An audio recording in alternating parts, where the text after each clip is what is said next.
Bonjour mes amis, soyez bénis, soyez fortifiés, soyez guéris, soyez bénis. En ce jour, en ce vendredi 22 juillet, je viens faire ce témoignage en toute gratitude.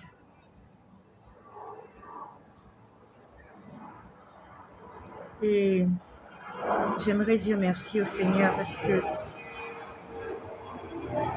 il est mon berger, il est mon bouclier. Ce que je vais dire là,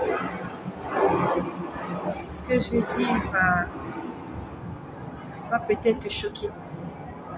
Bonjour à Élise Kibongou. Bonjour Élise. Ce que je vais dire va peut-être te choquer et peut-être te révolutionner aussi. Bonjour à Edith, bonjour à Christiane.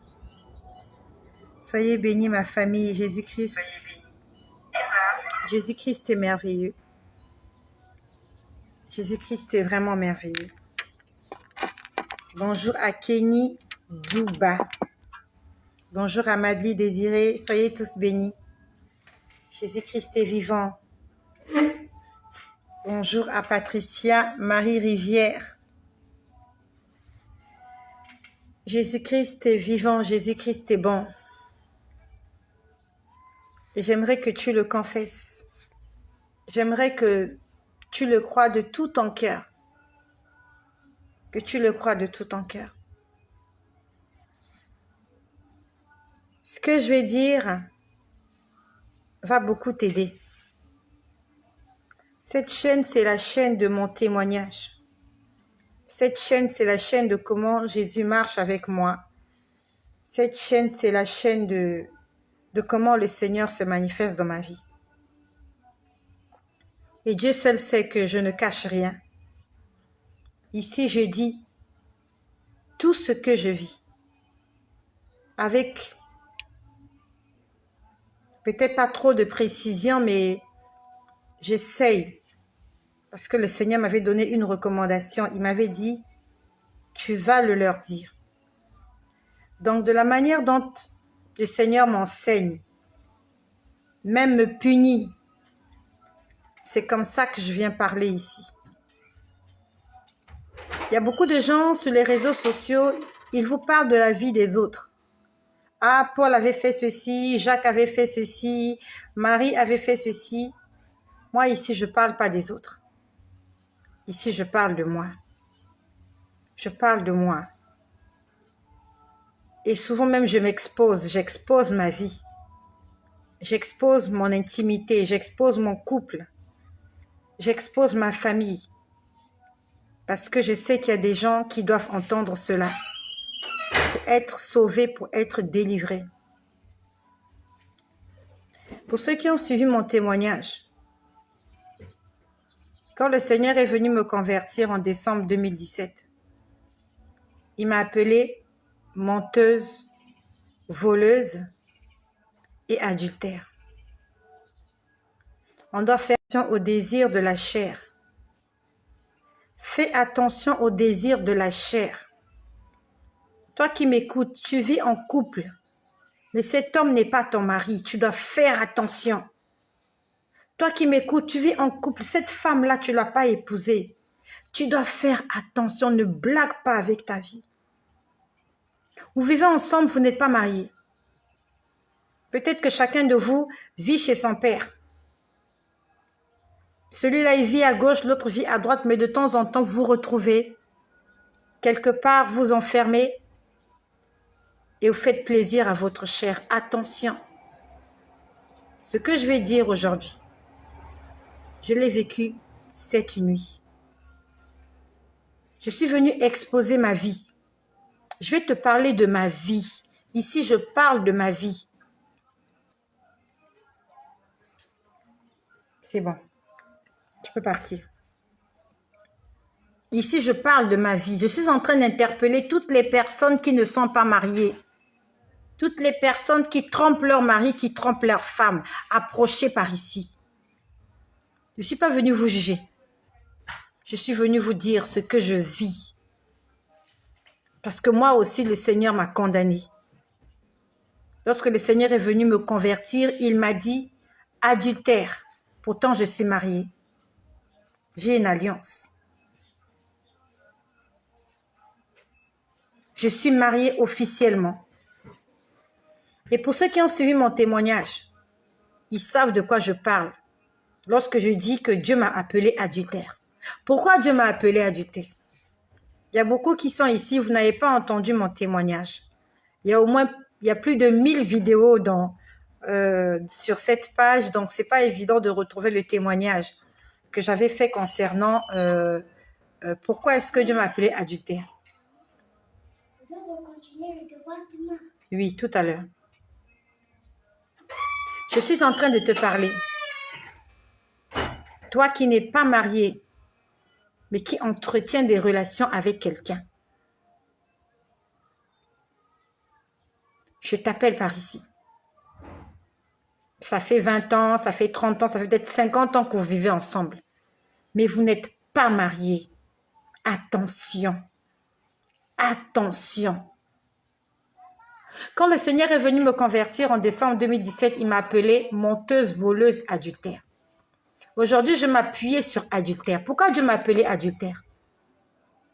Premièrement, parce qu'il y avait un Corinthien qui me condamnait. Pourtant, j'étais une femme mariée. Je suis toujours une femme mariée. Je vais le lire pour toi, pour que tu comprennes comment et pourquoi est-ce que Dieu m'a appelée adultère. Et je t'en prie, invite quelqu'un. Si tu connais une copine à toi qui vit en couple, qui n'est pas mariée, si tu connais un homme qui est en couple, mais qui ne sont pas mariés, si tu connais un homme qui trompe sa femme, si tu connais une femme qui trompe son mari, appelle-le, appelle-la ici. Ce que je vais te dire, c'est ma vie, c'est mon témoignage. Ça s'est passé cette nuit. Et je viens témoigner parce que Jésus est grand. Il est bon. Ce que je vais dire, c'est peut-être à mon désavantage. Beaucoup de gens diront, oui, elle prophétise. Comment c'est arrivé? La Bible nous dit, le juste tombe 7 fois, mais à chaque fois, il se relève. Le juste, c'est celui-là que lorsqu'il tombe, il ne reste pas assis. Il se relève, il demande pardon et il continue. Je suis une femme mariée. Je suis une femme au foyer. J'ai des enfants. J'ai une alliance. Mais Dieu m'a appelée adultère. Lorsque le Seigneur est venu me convertir, il m'a demandé de lire 1 Corinthiens. J'entendais la voix qui me disait, va lire 1 Corinthiens, alors que je lisais déjà hébreu. La voix insistait, va lire 1 Corinthiens, va lire 1 Corinthiens. Permets-moi d'entrer dans les détails pour que tu comprennes ce que je vais dire aujourd'hui. Parce que si je ne vous dis que ce que j'ai vécu cette nuit, beaucoup de gens ne comprendront pas. Nous devons dire les choses clairement. Et toi qui es là pour me juger, merci de me juger. La Bible nous dit, chacun de nous passera devant le tribunal de Dieu pour rendre compte de ce qu'il aura fait. Moi, le jour où je quitterai cette terre, j'irai parler de ce que moi j'aurais fait, pas de ce que toi tu auras fait. Je dirai pas à Dieu, oui, on m'avait insulté, on m'avait traité de tout et de n'importe quoi sur les réseaux sociaux. Dieu n'a pas besoin que je lui parle des autres. Je devrais lui rendre compte de ce que moi j'aurais fait. Donc, si tu m'insultes là, c'est ta part de responsabilité. Si tu me juges, c'est toi qui vois. Si tu me condamnes, c'est toi qui vois. Mais moi, je viens obéir à celui qui fait battre mon cœur. Pourquoi je t'en parle? C'est pour que si tu es dans ce péché-là, que tu sortes de là. Si la maison dans laquelle tu vis, cet homme-là ne t'a pas épousé, sors de là. Demande-lui de venir t'épouser. Et si tu as peur de sortir de là, tu devras lui demander de ne plus te toucher jusqu'au jour où il te conduira à la mairie. Ne laisse pas cet homme-là te toucher. Et toi, mon frère, cette femme-là, si ce n'est pas ta femme, si tu ne l'as pas épousée, si tu ne l'as pas dotée, tu ne l'as pas amenée à la mairie, ne la touche pas. Ne la touche pas. Don't touch.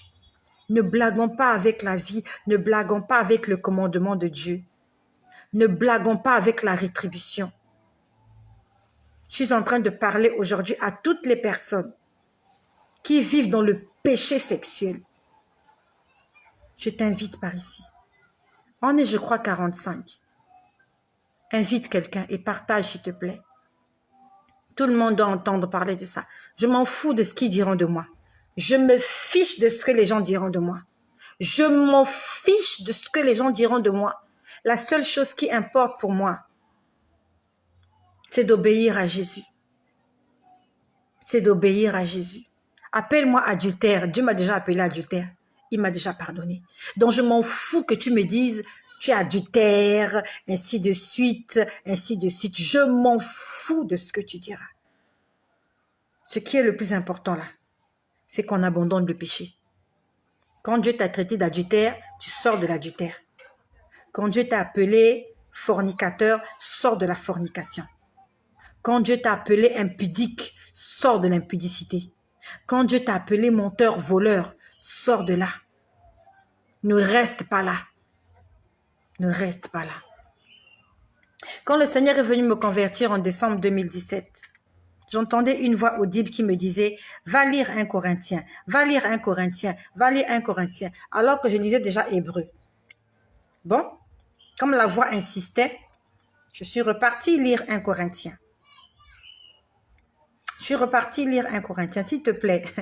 On doit, aujourd'hui là, tu vas partager cette vidéo comme tu ne l'as jamais partagée. Facebook ne va pas te bloquer. Ils ne vont pas te bloquer. Partage cette vidéo-là, même 100 fois. Partage cette vidéo-là, même 100 fois.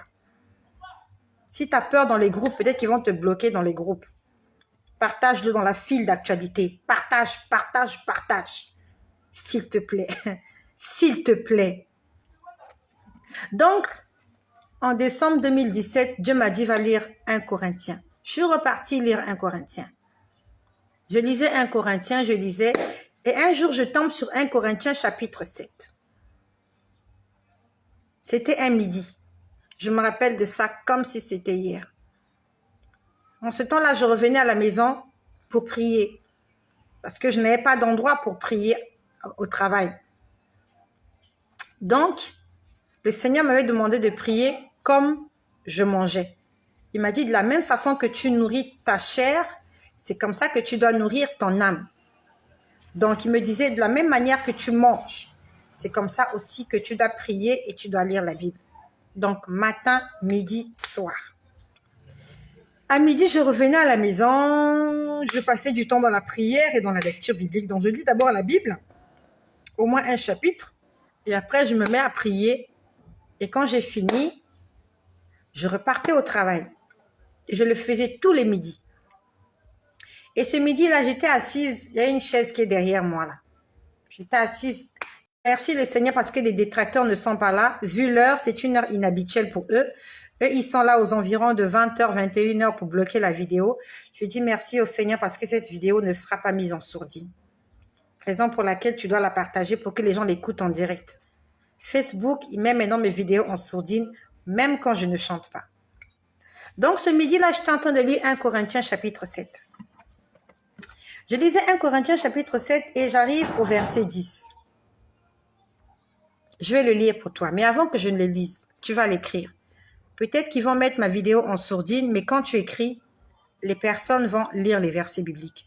J'aimerais que quelqu'un écrive 1 Corinthiens chapitre 7, verset 10. Est-ce qu'il y a quelqu'un qui peut écrire 1 Corinthiens chapitre 7, verset 10. S'il te plaît, écris-le. Et je vais continuer. Au cas où ils mettent la vidéo en sourdine, au moins on aura déjà pris le verset. Qui peut l'écrire? Qui peut m'aider à écrire 1 Corinthiens chapitre 7 verset 10? Merci Marcel de Leslie. Je vais faire la lecture pour toi.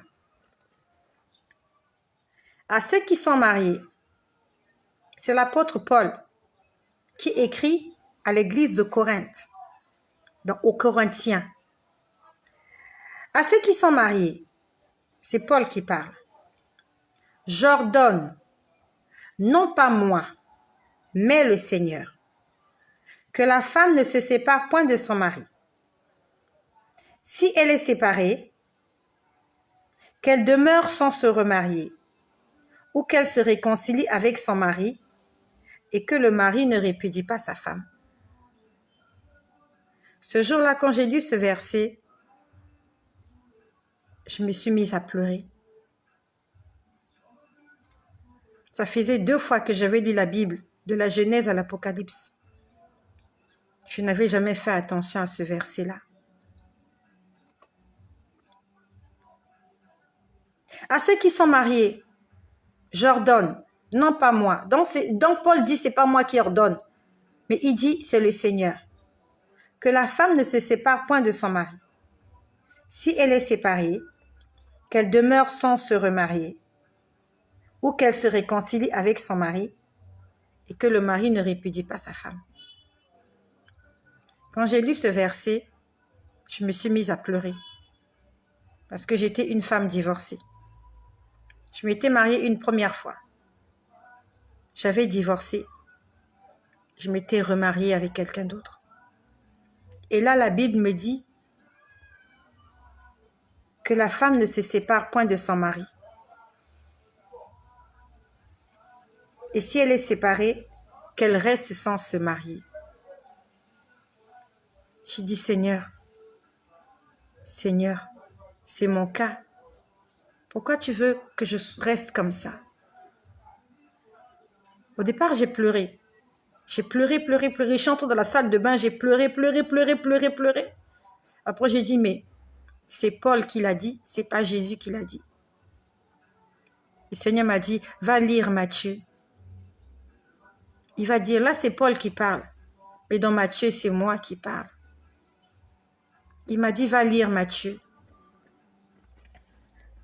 J'étais en train de chercher une raison échappatoire. J'étais en train de me dire, bon, c'est Paul qui a parlé. C'est pas Jésus qui a parlé. Jésus, c'est Jésus. Paul, c'est Paul. Le Seigneur m'a dit, va lire. Va lire dans Matthieu. Alors, est-ce que c'est Matthieu ou c'est Marc? Je crois que c'est Matthieu. C'est dans Matthieu.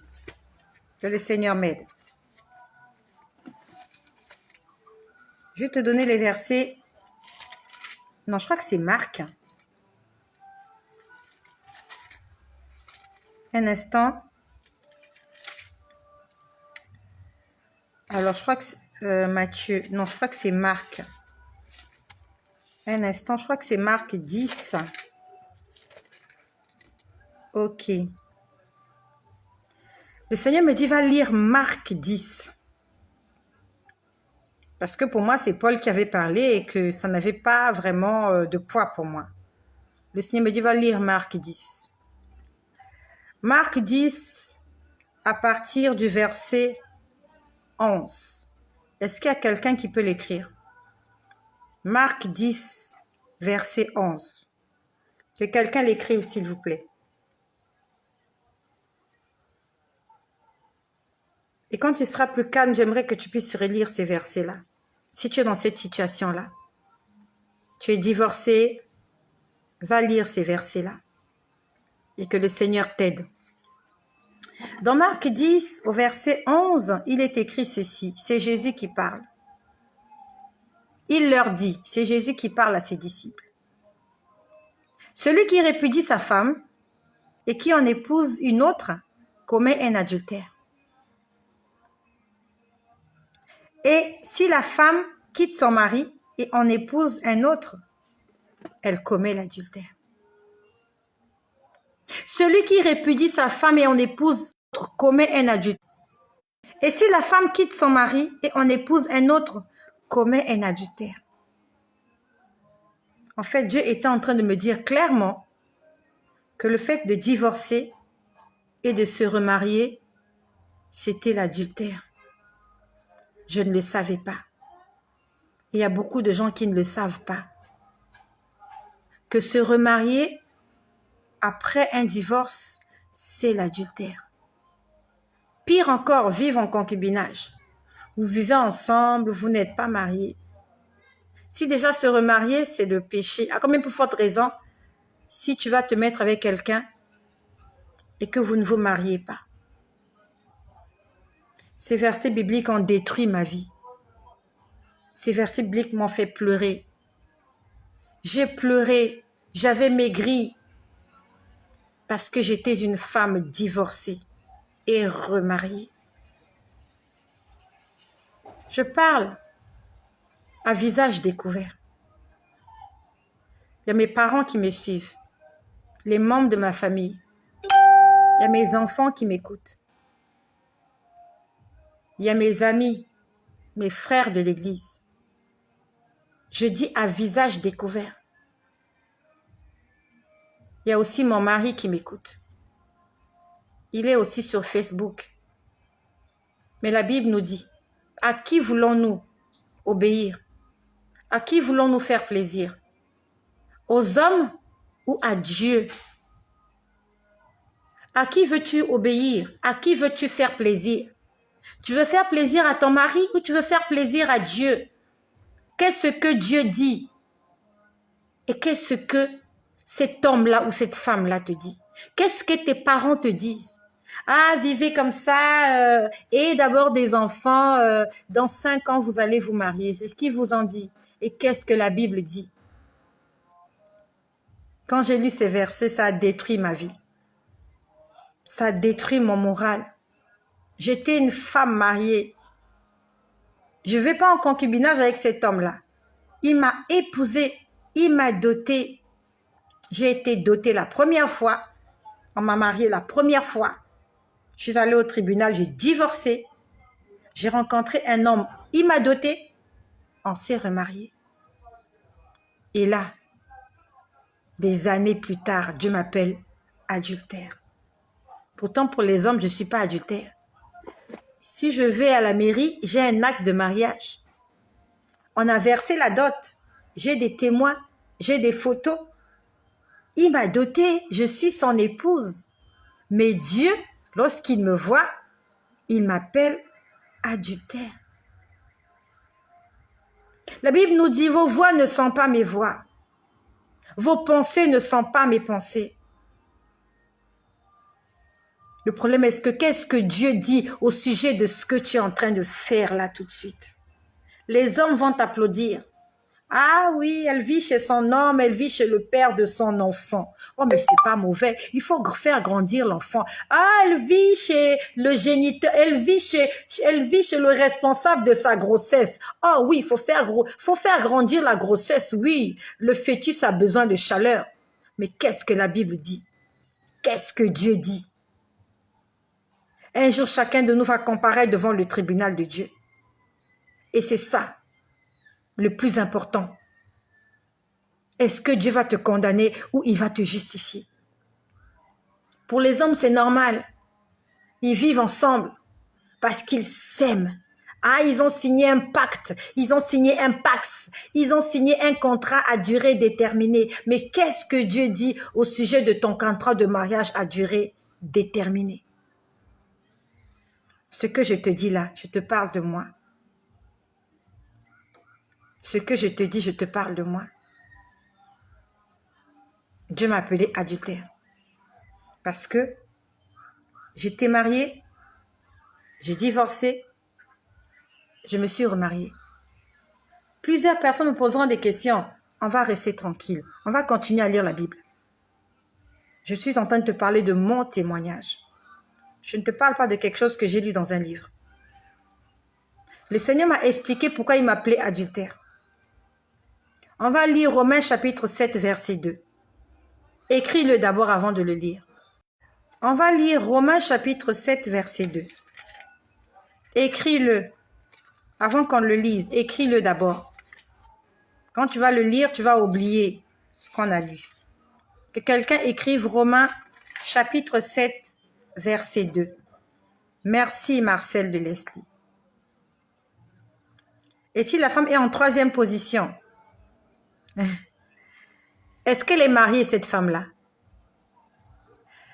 Si la femme est en troisième position, cet homme-là, si tu sortais avec lui avant qu'il t'épouse, vous étiez vous deux adultères. À partir du moment où il t'a épousé, tu es sa femme. Et mieux encore, j'espère qu'avant de te marier avec lui, tu n'étais pas la femme d'un autre. Il faut voir les choses au cas par cas. Tu es la troisième femme d'un homme, ok. Est-ce qu'il t'a épousé? Ok, il t'a épousé. Très bien. Vous êtes en règle. Il t'a épousé. Malgré le fait que tu es sa troisième femme, mais il t'a épousé. Est-ce qu'avant lui, tu étais marié à quelqu'un ou pas? La réponse, on va le trouver dans Romains chapitre 7, verset 2. Ainsi, une femme mariée est liée par la loi à son mari tant qu'il est vivant. Mais si le mari meurt, elle est dégagée de la loi qui l'a liée à son mari. Si donc du vivant de son mari, elle devient la femme d'un autre, elle sera appelée adultère. Mais si le mari meurt, elle est affranchie de la loi de sorte qu'elle n'est point appelée adultère en devenant la femme d'un autre. En français facile, ça signifie quoi? Que si tu t'es marié la première fois et que tu as décidé de divorcer, c'est une décision personnelle. Dieu t'accorde le divorce, divorce. Mais tant que cet homme-là est marié, tu ne dois pas te remarier. Idem pour les hommes. Tu as divorcé d'une femme. Tu connais les raisons. Divorce. Tant qu'elle est en vie, tu n'as pas le droit de te marier avec une autre femme. Sinon, la Bible t'appelle adultère. Mais si ton mari est décédé, si ton premier mari est décédé, si ton premier mariage a été rompu par la mort, quand on va à l'église ou même à la mairie, on dit « Vous êtes unis par les liens du mariage jusqu'à ce que la mort vous sépare. » Donc, c'est un pacte. Il n'y a que la mort pour vous séparer. Aucun document juridique ne peut rompre les liens du mariage. Aucune décision du tribunal ne peut rompre cela. C'est un pacte, c'est une alliance spirituelle que tu as contractée. Même si les hommes disent, spirituellement, vous êtes toujours liés. Donc, tant que ton mari vit, tant que ton ex-femme vit, tant que ton ex-mari vit, si tu t'es remise en couple avec quelqu'un, ce verset-là te condamne, comme ce verset-là me condamnait. Plusieurs personnes me poseront, mais comment tu as fait? Comment j'ai fait? J'ai d'abord pleuré. J'ai pleuré toutes les larmes de mon cœur, toutes les larmes de mes yeux. J'ai pleuré, j'ai pleuré, j'ai pleuré, j'ai pleuré. Et quand j'ai fini de pleurer, j'ai dit, Seigneur, qu'est-ce que je dois faire pour être racheté? Il m'a posé la question. Non, j'ai posé la question au Seigneur, est-ce que je dois divorcer? Voilà, c'était ça. J'ai dit, Seigneur, j'ai compris pourquoi tu m'as appelé adultère. J'ai dit, Seigneur, est-ce que je dois divorcer? Il m'a posé la question.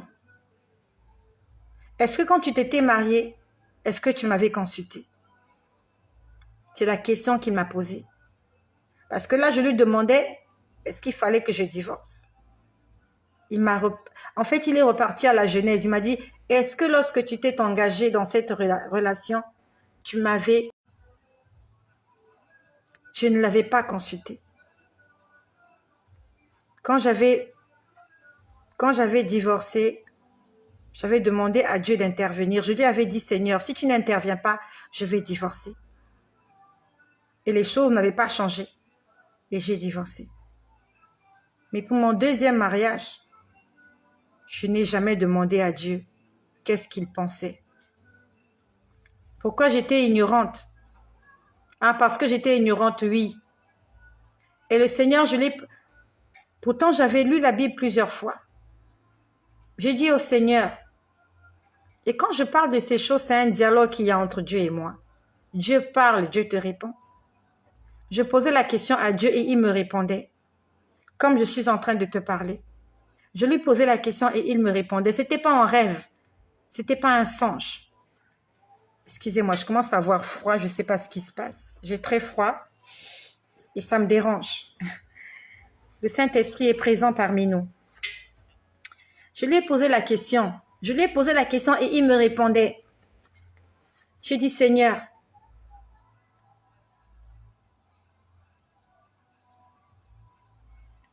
on parle de mariage lorsqu'il y a déjà la dot qui est versée. Ça, c'est pour les Africains. Lorsqu'un homme t'a déjà doté, il t'a marié. Même si vous n'êtes pas allé à la mairie, il t'a déjà marié, tu es sa femme parce qu'il a versé la dot. Dans les temps anciens, dans l'Ancien Testament, il n'y avait pas le mariage à l'état civil. Lorsqu'on lit l'histoire d'Abraham, quand il a envoyé son serviteur aller épouser Rebecca pour son fils Isaac, le serviteur est allé verser la dot dans la famille de Rebecca. La dot. Même lorsqu'on lit l'histoire de David, Saül, pour épouser la fille de Saül, comment elle s'appelait là? Milka. Saül lui a demandé des prépuces. Ouais, il lui a demandé, je crois, en dot des prépuces de 300 Philistins. C'était comme la dot qu'il avait versée. À partir du moment où cet homme-là t'a doté, il est venu verser la dot.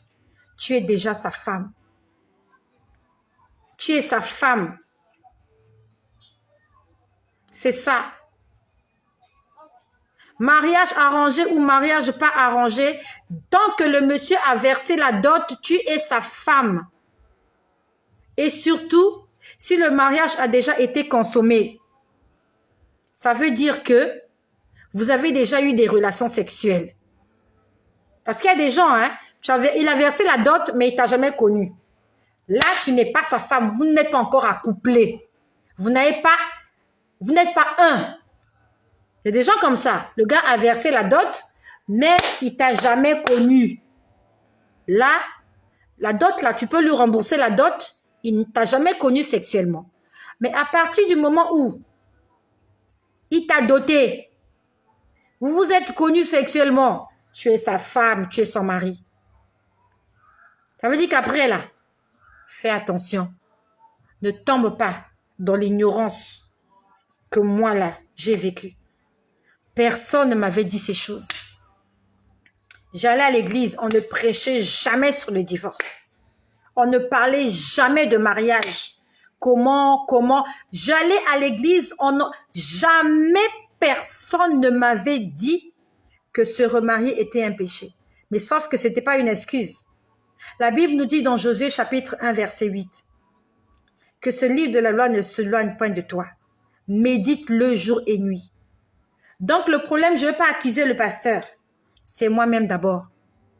Je lisais la Bible, mais je ne méditais pas. C'est quoi méditer? Tu lis un verset, tu essaies de comprendre qu'est-ce que Dieu veut te dire. C'est comme à l'examen. Tu diras pas sur la feuille de papier, non, on ne l'a pas vu en classe. Ok, vous ne l'avez pas vu en classe, il y a Internet qui est là. Pourquoi tu n'as pas fait des recherches? Ce que je dis, c'est mon témoignage. Le Seigneur m'a appelé adultère. Je lui ai posé la question, Seigneur, tu veux que je divorce ou pas? Il m'a dit, quand tu t'es marié, est-ce que tu m'avais consulté? J'ai dit, Seigneur, pardonne-moi. Pardonne-moi, Seigneur. Je ne t'ai jamais consulté pour mon deuxième mariage. Et aujourd'hui, des années après, j'ai eu des enfants dans ce mariage. Des années après, tu viens m'appeler adultère. Comment je vais résoudre ce problème, Seigneur? Comment je vais le résoudre? Comment je vais résoudre ce problème? Je dis, je ne sais pas. Je suis la femme de cet homme. Il m'a épousée. S'il ne m'avait pas épousée, j'aurais une raison de le quitter. Mais il a versé la dot. Il ne doit rien à mes parents. Le Seigneur m'a dit, tu le fais asseoir et tu vas lui parler. Je l'ai fait asseoir, je lui ai parlé. Je lui ai fait lire les versets bibliques. Je lui ai dit, tu as épousé une femme qui est déjà mariée. Je lui ai dit, toi aussi tu es condamné. Parce que tu vis avec une femme qui est toujours mariée à quelqu'un. Même s'il y a un acte de divorce qui a été établi. Je lui ai dit, tu es coupable. Je suis coupable, tu es coupable. Nous sommes tous coupables. Ce que j'ai dit, beaucoup de gens ne vont pas l'accepter. Beaucoup de gens ne vont pas le croire. Mais je suis en train de te parler de mon témoignage. De ce que moi j'ai vécu avec Jésus. Je ne te raconte pas la vie de quelqu'un d'autre. Donc toi, ma sœur qui est là, qui n'est pas encore mariée. Lorsque tu vas te marier, c'est pour le meilleur et pour le pire. C'est jusqu'à la mort. Et si tu divorces de cet homme-là, tant qu'il est vivant, tu ne devras pas te remarier avec un autre. Sinon, malgré tout ce que tu feras, devant la porte du ciel, Romains chapitre 7, verset 2 va te condamner. Marc chapitre 10, verset 11 va te condamner. 1 Corinthiens 7, 10 va te condamner. La Bible nous dit, toutes choses passeront, mais les paroles ne passeront pas. Ce n'est pas la peine de dire l'ignorance. L'ignorance n'est pas une excuse. Tu peux arriver quelque part. Tu n'as pas vu le panneau. Ou le panneau, il était là, mais il y a eu quelque chose. Tu es en train de rouler. Tu es un automobiliste. Et les automobilistes vont comprendre ce que je dis. Tu es quelque part sur une avenue, dans un pays étranger. Tu n'as pas vu le panneau. Mais entre-temps, tu n'as pas respecté le panneau, en fait, les interdictions. Peut-être que cette voie-là est une zone, comment je peux dire ça? Ça a un sens interdit. Mais le panneau qui indiquait le sens interdit n'est pas là. Mais toi, quand même, tu es allé dans le sens interdit. Lorsque le policier viendra te contrôler, que tu lui dises que tu n'as pas vu ça, ce n'est pas une excuse. Il va amener ton véhicule en fourrière. Il va amener ton véhicule en fourrière. L'ignorance n'est pas une excuse. Si tu vas quelque part, tu ne sais pas comment ça se passe, tu dois te renseigner, tu dois demander. Ah, mais je ne savais pas. Ah, mais il fallait vous renseigner, madame. Il fallait vous renseigner.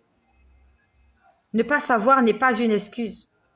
Et encore, ça peut être une excuse aujourd'hui, pas demain. L'ignorance n'est pas une excuse. La Bible nous dit chercher. Chercher premièrement le royaume des cieux et la justice. Donc avant de faire quelque chose, on doit chercher qu'est-ce que je fais là? Est-ce que c'est la vérité? Est-ce que c'est bien ce que je fais? Vous me chercherez et vous me trouverez si vous me cherchez de tout votre cœur. C'est ce que Dieu dit. Je vis avec un homme. Je vis avec un homme qui m'a mariée. On est parents. Et Dieu nous appelle adultère. Plusieurs personnes m'ont écrit, pourquoi tu ne te remets pas en couple avec ton premier mari? Si j'ai divorcé, j'ai des raisons pour lesquelles j'ai divorcé. Et personne ne peut me forcer d'aller me remettre en couple avec lui. J'ai déjà divorcé. Et c'était fait de ma propre volonté. Donc, ne cherche pas des solutions pour moi. Je sais que la solution actuellement, c'est de repartir vers lui, mais je ne veux pas. Je ne veux pas. C'est une décision que j'ai prise. Je ne veux plus. Et comment on résout le problème? La solution à notre problème, c'est le Seigneur Jésus. La solution à notre problème, c'est le Seigneur Jésus. Jésus a la solution à tous les problèmes. Jésus a trouvé la solution à mon problème. Ce que je dis, c'est ma vie. Et ce n'est pas un honneur pour moi de venir le dire là. J'ai des grands enfants qui se connectent sur Facebook, sur Internet, qui vont écouter. Ça, c'est la vie de leur maman. Oui, c'est moi, maman, qui parle. Et je parle parce que Dieu m'a dit, tu dois parler. Ce que j'étais condamné, c'est ce que je condamne à beaucoup d'entre vous.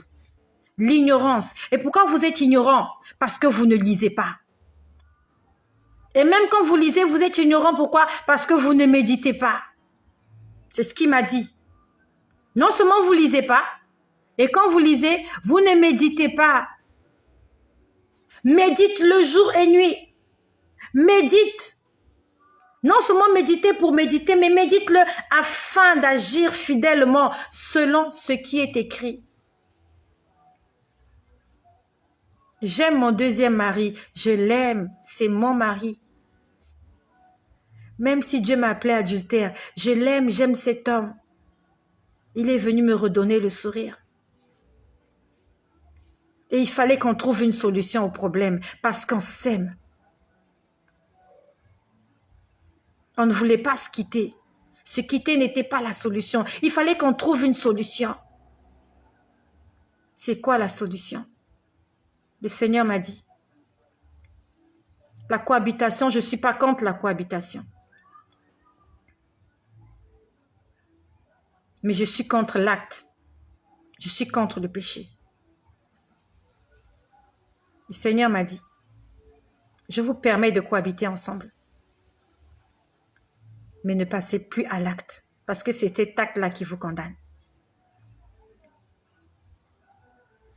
Un frère et une sœur peuvent dormir dans le même lit. S'ils se comportent comme un frère et une sœur. Mais à partir du moment où ça va au-delà, ça s'appelle l'inceste. Et c'est ce péché-là qui les condamne. Parce qu'un frère n'a pas le droit de coucher avec sa sœur. Un père n'a pas le droit de coucher avec sa fille. Mais ça peut arriver que papa dorme dans le même lit que sa fille. Mais rien ne doit se passer. Vous êtes des potes. Vous êtes des amis. Vous pouvez dormir dans le même lit. Ça peut arriver, vous êtes à l'internat, vous êtes allé en camping. Vous dormez dans la même tente, il n'y a pas de souci. Mais on ne se touche pas. Cet homme-là, c'est mon mari. Et c'est difficile pour lui.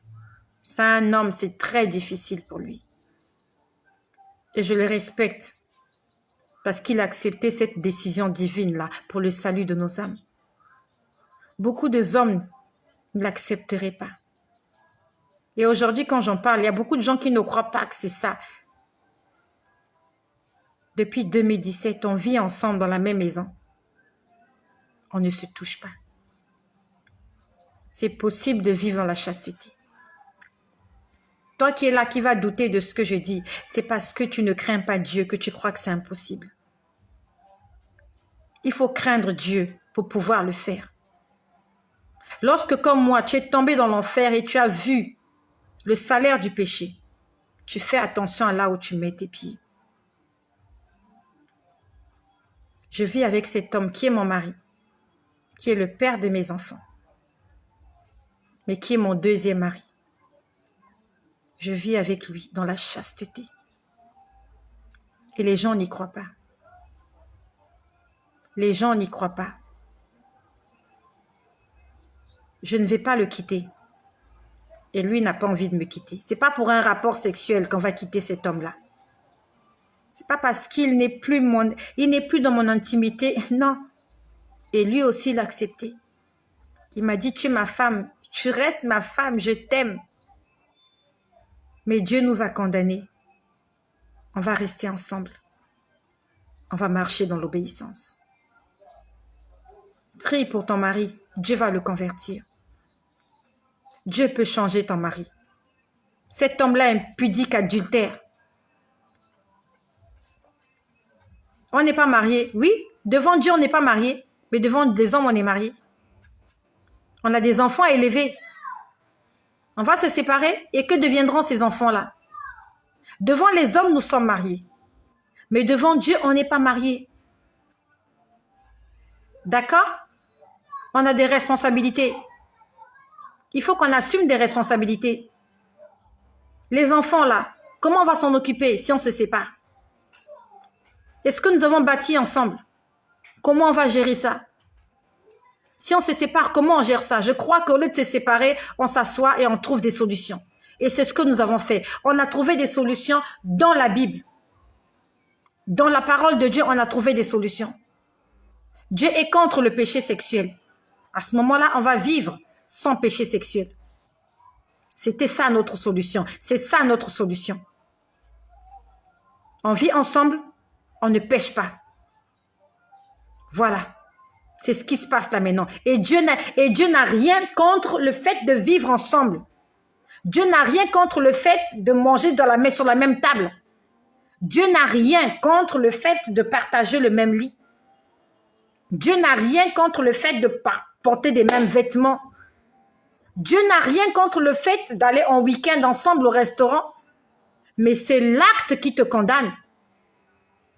Si Jésus revient et que tu es au restaurant en train de manger avec ton pote, Dieu ne te dira pas non parce que tu étais au restaurant en train de manger avec ton pote que tu vas rester. C'est pas un péché manger au restaurant. Dormir dans le même lit, c'est pas un péché. Mais l'acte sexuel est un péché. Et c'est ça qu'on évite. C'est ça qu'on évite. Et jusque-là, on a tenu le coup. Je tiens le coup. Mais lui, c'est un homme. C'est un homme, c'est difficile pour lui. Et ce que je vais dire aujourd'hui, il va l'entendre. Je n'ai pas peur, je n'ai pas honte de dire ce que je vis. Il va peut-être pas aimer ce que je dis, mais il faut que je le dise pour que des âmes soient sauvées. Ce que je dis est en train de disgracier notre mariage. Ce que je dis est en train d'amoindrir notre mariage. J'en suis consciente. Quand les gens vont nous voir dans la rue, « Ah, mais vous les voyez les deux, ils n'ont aucun rapport sexuel. » Ah, mais oui, on n'a pas de rapport sexuel. Et des gens là dehors, là, ces hommes-là qui souffrent du cancer, ceux qui ont le cancer de la prostate, tu es sûr qu'ils grimpent encore sur sa femme? Ces hommes-là qui ont fait les AVC, ils sont devenus comme des légumes.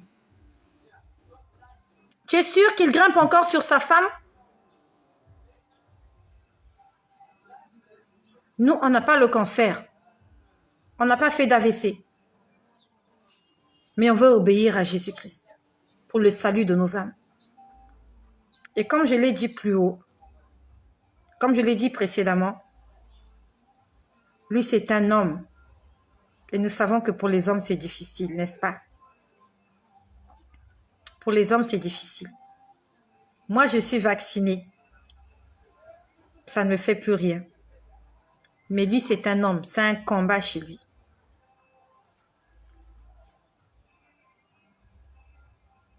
Je te laisse d'abord aller réfléchir.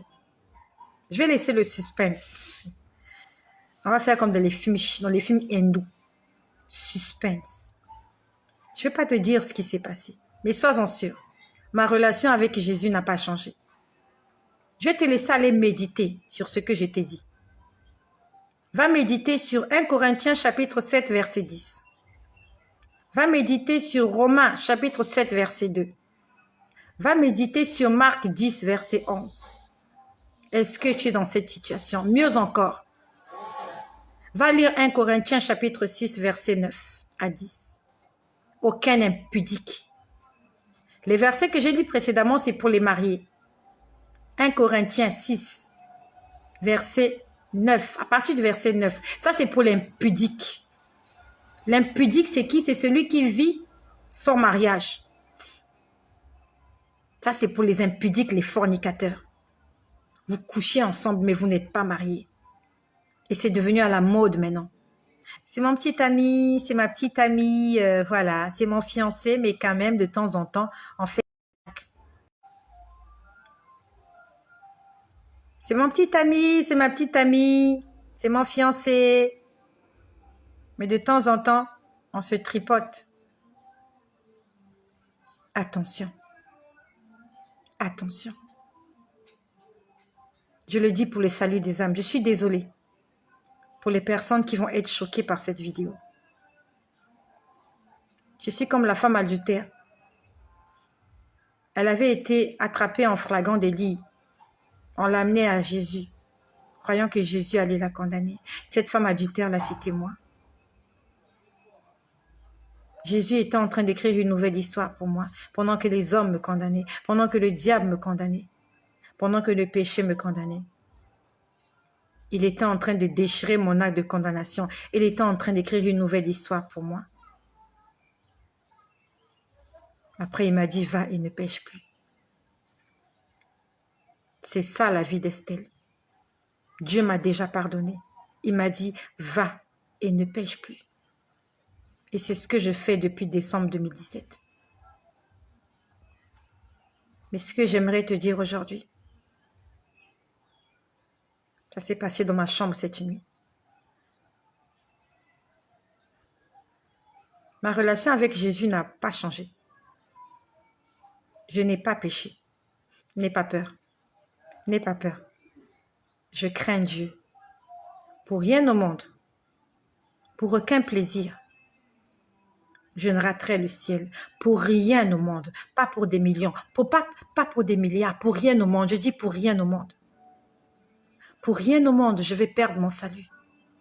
Je ne laisserai personne briser la relation que j'ai avec Dieu. J'ai pris une décision de servir le Seigneur et je servirai Jésus jusqu'à mon dernier souffle. Et c'est possible. C'est possible de vivre dans la chasteté. Je vais revenir tout à l'heure pour te dire ce qui s'est passé dans ma chambre cette soirée. Je vais tout expliquer dans les moindres détails. Même si après ça, tu vas me juger, je me fiche de ton jugement. Ma relation avec Dieu n'a pas changé. David avait péché, hein? Il avait commis l'adultère. Il a regretté. L'enfant est décédé. Mais il est reparti à zéro. Moi, je n'ai pas péché. Je ne repartirai pas à zéro. Je continue ma route avec Jésus. Je n'ai pas péché. Ne pêche pas. Laisse l'autre pécher. Toi, ne pêche pas. Et quand l'autre pêche, ramène-le à la raison. Mais toi, ne pêche pas. S'il te plaît. Partage cette vidéo. Pour ceux qui viennent de nous rejoindre, peut-être que tu n'as pas écouté ce que j'ai dit. S'il te plaît, va écouter. Va réécouter ce que j'ai dit. Va réécouter, s'il te plaît. Va réécouter. Le salut est à la porte de ta chambre ce soir. Jésus est en train de toquer à la porte afin que tu puisses te repentir. Pas demain, pas ce soir, maintenant. Réponds-toi. Si cet homme-là n'est pas le tien, laisse tomber. Et si comme moi, vous pouvez vivre dans la chasteté, vivez dans la chasteté. Et toi qui es fiancé, vis dans la chasteté. Le jour où il t'amènera à l'hôtel, il va t'épouser. Tout ça, ça sera qu'une vieille histoire. Tu n'es pas dans la condition où moi je suis. Moi, je suis condamnée. Toi, tu n'es pas condamnée. Tu n'es que fiancée, patiente, qui viennent t'épouser. Merci de partager ce message. Je vais revenir tout à l'heure. Je te laisse aller méditer sur ce que je t'ai dit.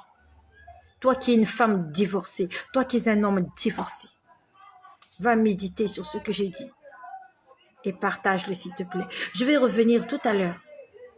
Je vais te dire ce qui s'est passé exactement et ce que j'ai vu. Attention à l'impudicité. Attention au rapport sexuel hors mariage. Attention au flirt, même le flirt. Moi, j'ai rien fait. J'ai rien fait. Attention au flirt. Ne laisse pas qu'il te touche. Ne laisse pas qu'il te touche. Mais pas qu'il te touche. Même toucher, même te toucher, c'est un péché. Il ne doit pas te toucher. La seule chose qu'il doit toucher, c'est ta main. Il peut te toucher la main, pas autre chose que la main. Il ne doit pas poser ses mains sur une autre partie de ton corps que tes mains. Que tes mains. Pouvez-vous tenir dans la rue, il tient ta main. Stop.